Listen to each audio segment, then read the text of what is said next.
नमस्कार, सत श्री अकाल, खमागणी मेरे दोस्तों। छोटों को आदर और बड़ों को प्रणाम। सभी भाषाओं में आपको ग्रीट ना कर पाने के लिए क्षमा प्रार्थी हूँ। Welcome back to your beloved channel the rider. आशा करता हूँ आप सब अच्छे होंगे। दोस्तों, थोड़ा कंट्रोवर्शियल टॉपिक है, सो डिस्क्लेमर के तौर पे मैं आप लोगों को ये बता देना चाहता हूँ कि ये वीडियो किन लोगों के लिए नहीं है। आप में से जो लोग सच से एलर्जिक फील करते हैं, जो अनकंफर्टेबल और अनप्लेजेंट ट्रुथ से दूर भागते हैं, जो उससे परहेज़ करते हैं, वो लोग इस वीडियो को आगे कृपया ना देखें। आप लोगों को ये वीडियो बिल्कुल पसंद नहीं आने वाला है। दूसरे वो लोग जो बहुत ही बायस्ड, प्रेजुडिस्ड और वन ट्रैक माइंडेड होते हैं, वो लोग भी इस वीडियो को आगे ना देखें, उनको भी ये वीडियो पसंद नहीं आने वाला है। और तीसरे वो लोग जो न्यू इन्फॉर्मेशन को एक्सेप्ट नहीं कर पाते हैं, स्पेशली जब वो उनके प्रीवियस नॉलेज को कॉन्ट्राडिक्ट करता हो। इस चैनल का कोर मोटिव ही समाज में जनरली एक्सेप्टेड नोशंस को चैलेंज करना है। सो जो लोग एक फंडामेंटल सेट ऑफ बिलीव्स के साथ बड़े हुए हैं and don't want those beliefs being challenge, please video को आगे ना देखें। Please don't watch this video with preconceived notions, you might get offended. इस वीडियो में दिए हुए सभी इन्फॉर्मेशन सार्वजनिक प्लेटफॉर्म पे उपलब्ध हैं। शुरू करने से पहले मैं आपको बता दूं, ये कोई पेड प्रमोशन नहीं है। दोस्तों, 31 दिसंबर 2021 को कश्मीर फाइल्स नाम की मूवी रिलीज़ हो रही है, जिसको डायरेक्ट किया है विवेक रंजन अग्निहोत्री ने। और इस मूवी को हर हिंदू को सिर्फ देखना ही नहीं चाहिए, बल्कि उससे सीख भी लेनी चाहिए। लेट 80s से लेके अर्ली 90s के बीच की घटना है, जिसमें एक बहुत बड़े लेवल पर कश्मीरी हिंदुओं का जेनोसाइड यानी जनसंहार हुआ और 5.5 लाख कश्मीरी हिंदुओं का पलायन हुआ, जिसके बारे में मीडिया के एक तबके ने सिर्फ छुपाया ही नहीं बल्कि सच को मैनिपुलेट किया और झूठा प्रोपेगेंडा फैलाते हुए इस जनसंहार के लिए हिंदुओं को ही विलिफाई किया और मुस्लिम्स के साथ सिंपैथाइज करके नैरेटिव को पूरी तरह बदलने की भी कोशिश की। दोस्तों, सारी घटनाओं के बारे में तो मैं जानता भी नहीं हूँ, और जितनी घटनाओं के बारे में मैं जानता हूँ उनमें से कुछ प्रमुख घटनाओं का वर्णन करूँगा। कश्मीरी पंडितों पर क्या बीती थी, इसका तो कोई भी ठीक ठाक आंकलन नहीं कर सकता और शब्दों में उसको एक्सप्रेस भी नहीं कर सकता। तो लेट 80s से लेके अर्ली 90s के बीच में मस्जिदों से वायलेंट यानी कि हिंसक नारे लगने लग गए और कश्मीरी हिंदुओं के घर के बाहर पर्चे चिपका दिए जाते थे, जिनमें उनको धमकी दी जाती थी कि 72 घंटे के अंदर कश्मीर छोड़ दो, नहीं तो मारे जाओगे। और होता भी कुछ ऐसा ही था। हिंसक नारों में उनको ये धमकी दी जाती थी कि रल्यू चल्यू या गल्यू, मीनिंग लीव, कन्वर्ट और डाई, यानी कि कश्मीर छोड़ो या इस्लाम में कन्वर्ट हो जाओ या मरो। ये 3 ऑप्शन दिए जाते थे कश्मीरी हिंदुओं को। इसके अलावा कुछ और विशियस नारे लगते थे, जैसे कि कश्मीर नहीं है काफिरों का, ए जालिमो ए काफिरों हमारा कश्मीर छोड़ दो, कश्मीर में रहना होगा तो अल्लाहू अकबर कहना होगा, असी गची पाकिस्तान बटोरोस्ते बटनेफसान, मीनिंग कश्मीर बनेगा पाकिस्तान बिना कश्मीरी हिंदू पुरुषों के, पर उनकी महिलाओं के साथ। इसका क्या अर्थ हो सकता है आप समझ ही सकते हैं। और कश्मीर क्या चाहे निज़ाम मुस्तफ़ा, यानी कि a government that is run by Islamic laws.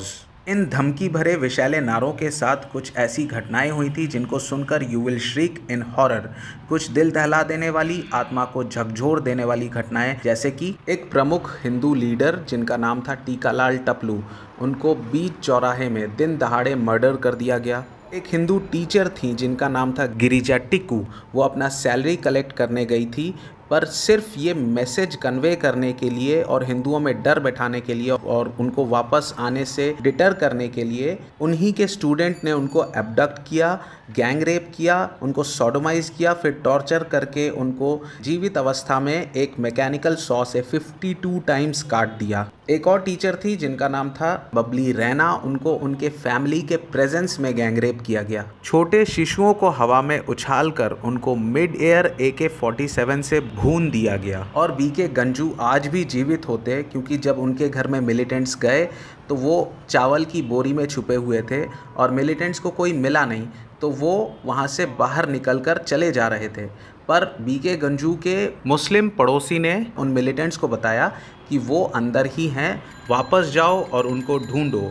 वापस जाने पे मिलिटेंट्स ने चावल की बोरी में शूट किया और बीके गंजू की वहीं पे मृत्यु हो गई। और उसके बाद बीके गंजू की वाइफ को उसी ब्लड सोक्ड राइस को खाने पे मजबूर किया गया। बिट्टा कराटे नाम का एक टेररिस्ट, जिसने ऑन कैमरा ये एडमिट किया है कि उसने 20 से भी अधिक हिंदुओं को मारा है, उनमें से एक उसका बचपन का दोस्त था, क्योंकि उनको डाउट था कि वो आरएसएस से जुड़ा हुआ है। यही नहीं, उससे जब जर्नलिस्ट ने ये पूछा कि अगर तुमको कहा जाता तुम्हारी माँ को मारने के लिए, क्या तुम मार देते, बिना सोचे समझे उसने कहा कि हाँ मैं मार देता। आखिरी पलायन 19 जनवरी 1990 को हुआ था, जिसमें लगभग 5.5 लाख हिंदू अपने घर छोड़कर भारत के अलग अलग कोनों में रहने चले गए, कुछ विदेश चले गए। दोस्तों, कश्मीरी हिंदुओं की सिर्फ 2 गलतियां थी। एक तो वो हिंदू थे और दूसरा कि वो प्रो इंडिया थे। इनको आज तक जस्टिस नहीं मिला। इंडियन गवर्नमेंट ने इनको आईडीपी यानी कि इंटरनली डिस्प्लेस्ड पीपल का स्टेटस दिया हुआ है। अपने ही देश में रिफ्यूजीज़ की तरह रहना किसे कहते हैं, कोई इनसे पूछे। अब बात करते हैं कि इस पूरे घटनाक्रम में मीडिया ने क्या रोल प्ले किया और कैसी रिपोर्टिंग की। अंडा टीवी नेम चेंज्ड कि प्रमुख जर्नलिस्ट बुरखा दत्त ने इस पूरे जेनोसाइड और मास एक्सोडस को जस्टिफाई करते हुए और झूठा प्रोपागेंडा फैलाते हुए कहा कि हिंदूज़ के साथ ये इसलिए हुआ क्योंकि हिंदूज़ प्रिविलेज्ड एलीट और एफ्लुएंट क्लास के थे और हिंदूज़ ने गवर्नमेंट जॉब्स को मोनोपोलाइज यानी कि उन पे कब्ज़ा कर रखा था। ये वही हिंदू फोबिक जर्नलिस्ट हैं जिनके नाम पर पाकिस्तान के यूएन डेजिग्नेटेड टेररिस्ट जैसे कि मौलाना मसूद अजहर और हफीज़ सईद जैसे लोग तारीफ़ों के पुल बांधते नहीं थकते हैं। कारगिल युद्ध के समय भी इनकी रिपोर्टिंग की वजह से आर्मी के जवान मारे गए थे, क्योंकि कैमरा फ्लैश होने के कारण उस पोस्ट का लोकेशन एक्सपोज हो गया था और जब वहां पर शेलिंग हुई तो बुरखा दत्त वहां से जा चुकी थी। इस बात की पुष्टि पाकिस्तान आर्मी के पर्सनल्स ने भी किया है। 26/11 के टेरर अटैक के समय इनकी लाइव रिपोर्टिंग की वजह से पाकिस्तान में बैठे टेररिस्ट ताज होटल के अंदर में जो टेररिस्ट थे उनको लाइव लोकेशंस और स्ट्रेटजीज़ की इन्फॉर्मेशन दे पा रहे थे।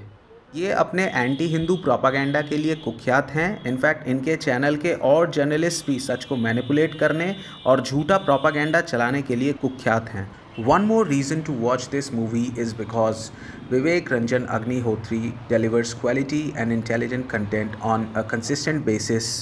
It's probably because he understands that the Indian viewers have grown tired of the same old outdated comedies in which all the characters are seen running around like roosters with no actual purpose towards the climax of the movie, and the same old cringy romaction melodramatic movies.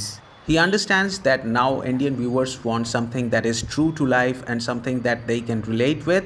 And he has shown that he understands the changing trends in the demands of the Indian masses and is willing to make amends and evolve with the changing dynamics, probably because he stays connected to the common people. Concept that most of the well-established directors in the Bollywood industry are unable to grasp. आज भी बड़ी बेशर्मी और ढिठाई से पुराने concepts पे based movies बनाए जा रहे हैं। Vivek Ranjan Agnihotri has made some of the intelligent and intense movies like Buddha in the Traffic Jam, Tashkent Files, Hate Story, and now the Kashmir Files that is based on the real incidents of 1990. दोस्तों, इन घटनाओं के बारे में आप क्या सोचते हैं, आपने इनसे क्या सीखा, वो कृपया करके मुझे आप कमेंट सेक्शन में बताएं। दोस्तों, अगर आपको ये वीडियो इन्फॉर्मेटिव लगा then this was just tip of the iceberg, because मेरे आने वाले वीडियोस और भी ज़्यादा इन्फॉर्मेटिव होंगे। So please consider subscribing to my channel. इस वीडियो को अंत तक देखने के लिए एवं आपका मूल्यवान समय देने के लिए धन्यवाद। तो आज के लिए इतना ही दोस्तों, अब जाने की आज्ञा चाहूँगा। आशा करता हूँ अगले वीडियो में आपसे फिर मुलाकात होगी। When